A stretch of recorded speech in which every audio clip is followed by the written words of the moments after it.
nuestro ser, pues aguardamos al Señor.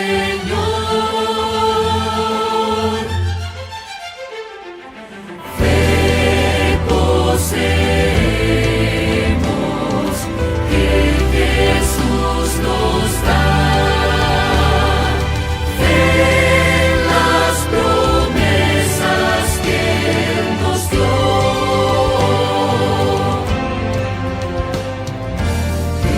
Es el tiempo, viene ya, y su pueblo alerta está. Preparados cantarán, aleluya, Cristo es Rey. Oh, qué esperanza vibra en nuestro ser, pues aguardamos al Señor. Pues aguardamos al Señor,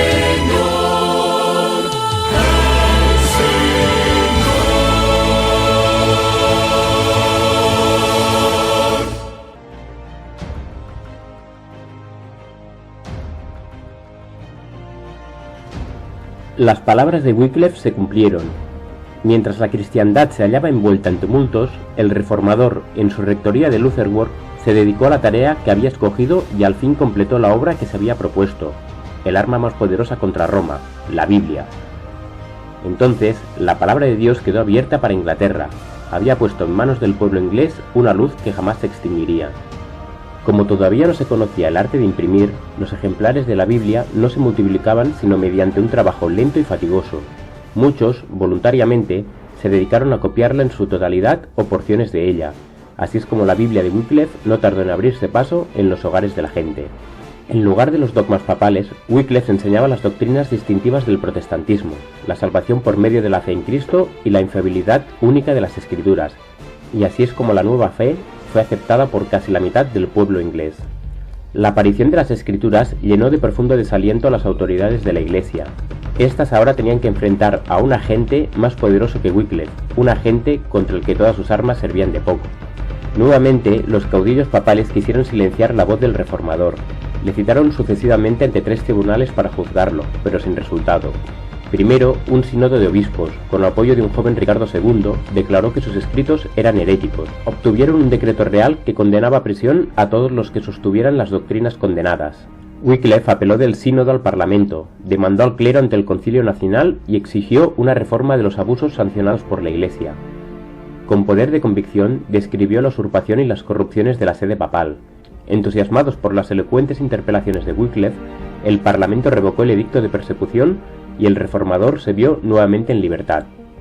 De nuevo lo volvieron a citar para llevarlo a juicio, y esta vez ante el máximo tribunal eclesiástico del reino. En él debía asegurarse el triunfo para Roma y ponerse fin a la obra del reformador. De este modo, Wycliffe se vería obligado a abjurar de sus doctrinas o de lo contrario saldría del tribunal para ser quemado, pero Wycliffe no se retractó. El poder del Espíritu Santo se dejó sentir en la sala del concilio. Una influencia de Dios cayó sobre los oyentes. Con poder irresistible lanzó contra los acusadores el cargo de herejía que pesaba sobre él. ¿Por qué se atreven a diseminar sus errores? ¿Por amor al lucro? ¿Para comerciar con la gracia de Dios? ¿Contra quién piensan que están contendiendo? ¿Contra un anciano que ya está al borde del sepulcro? No, contra la verdad que es más fuerte que ustedes y que los vencerá. Luego de decir esto, se retiró de la asamblea sin que ninguno de sus adversarios intentara detenerlo. Por tercera vez, Wycliffe fue emplazado para un juicio ante el Tribunal Papal de Roma, pero impedido por un ataque de parálisis no pudo realizar el viaje. Desde su rectoría, el reformador escribió al Papa una carta que, si bien fue redactada en tono respetuoso y espíritu cristiano, era una aguda censura contra la pompa y el orgullo de la sede papal. En la carta, Wycliffe enseñó al Papa y a sus cardenales la mansedumbre y humildad de Cristo, haciéndoles ver, no solo a ellos, sino a toda la cristiandad, el contraste que había entre ellos y el Maestro a quien profesaban representar. Wycliffe estaba convencido de que su fidelidad iba a costarle la vida. El rey, el papa y los obispos estaban unidos para lograr su ruina, y parecía seguro que en pocos meses a más tardar lo llevarían a la hoguera. Sin embargo, él decía: ¿viviría yo para quedarme callado? Jamás. Que venga el golpe, lo estoy esperando. No obstante, la providencia de Dios aún velaba por su siervo, y no cayó víctima del odio de sus enemigos. En su iglesia de Luthergorg cayó herido de parálisis y murió al poco tiempo. Wycliffe surgió de entre las tinieblas de la Edad Media. Suscitado como Juan el Bautista para cumplir una misión especial, fue el heraldo de una nueva era. Echó cimientos tan hondos y amplios y dejó una estructura tan firme y exacta que no necesitaron hacer modificaciones quienes lo sucedieron en la causa. El gran movimiento inaugurado por Wycliffe, que iba a liberar las conciencias y los intelectos e iba a emancipar a las naciones que por tanto tiempo habían estado atadas al carro de Roma, tenían su origen en la Biblia. Wycliffe aceptó las Santas Escrituras como la revelación inspirada de la voluntad de Dios, como regla suficiente de fe y práctica. Había sido educado para considerar a la Iglesia de Roma como la autoridad divina infalible y aceptar con reverencia incuestionable la enseñanza y costumbres establecidas desde hacía 1000 años. Pero de todo eso se apartó para escuchar la santa palabra de Dios. Esta era la autoridad que él exigía que la gente reconociese. En vez de la Iglesia que habla a través del Papa, Wycliffe declaraba que la única autoridad verdadera era la voz de Dios que habla a través de su palabra. Así logró que la mente de los hombres se centrara en la palabra de Dios y dejara de lado al Papa y a la Iglesia de Roma. Wycliffe fue uno de los más grandes reformadores por la amplitud de su inteligencia, la claridad de su pensamiento, su firmeza para sostener la verdad y su intrepidez para defenderla. Fueron pocos los que lo igualaron entre quienes surgieron después. El carácter de Wycliffe es un testimonio del poder educador y transformador de las Santas Escrituras.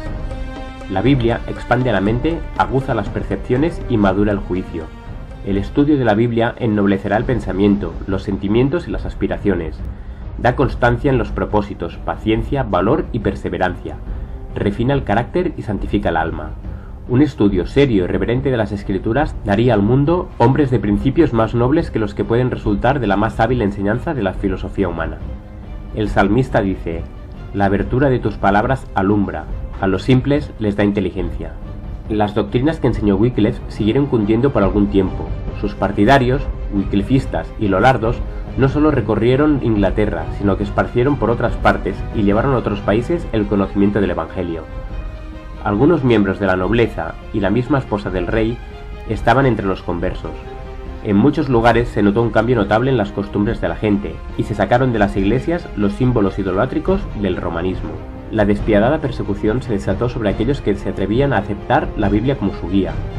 Los monarcas ingleses, ansiosos por confirmar su poder con el apoyo de Roma, no vacilaron en sacrificar a los reformadores.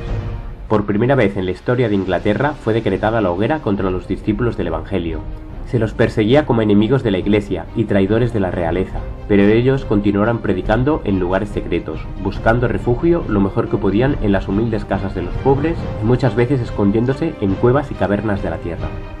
A pesar de la ira que se arrojaba contra ellos, la protesta contra la corrupción prevaleciente en la Iglesia seguía serena, devota, firme y paciente. Esos hombres piadosos habían aprendido a amar la palabra de Dios y a obedecerla, y por ella sufrían con paciencia. Miles de ellos, aterrorizados por la furia de los perseguidores, compraron su libertad a precio de sacrificar su fe, y al salir de las cárceles llevaban el hábito de los arrepentidos para hacer pública su retractación. Pero no fue escaso el número que sin miedo daban testimonio de la verdad en los calabozos, gozosos en medio de las torturas y llamas, de ser contados en la participación de sus padecimientos. Los papistas fracasaron en su intento de perjudicar a Wycliffe durante su vida, y su odio no podía aplacarse mientras que los restos del reformador siguieran descansando en la paz del sepulcro. Por un decreto del Concilio de Constanza, más de 40 años después de la muerte de Wycliffe, sus huesos fueron exhumados y quemados públicamente, y las cenizas arrojadas a un arroyo cercano. Ese arroyo, dice un antiguo escritor, llevó las cenizas al río Avon, el Avon al Severna, el Severna a los mares, y estos al océano. Y así es como las cenizas de Wycliffe son emblema de sus doctrinas, las cuales se hallan esparcidas hoy día por el mundo entero. Por medio de los escritos de Wycliffe, Juan Hus, de Bohemia, fue inducido a renunciar a muchos de los errores de Roma y a asociarse a la obra de reforma. Y de este modo, en aquellos dos países tan distantes uno de otro, fue sembrada la semilla de la verdad. De Bohemia se extendió la obra hasta otros países.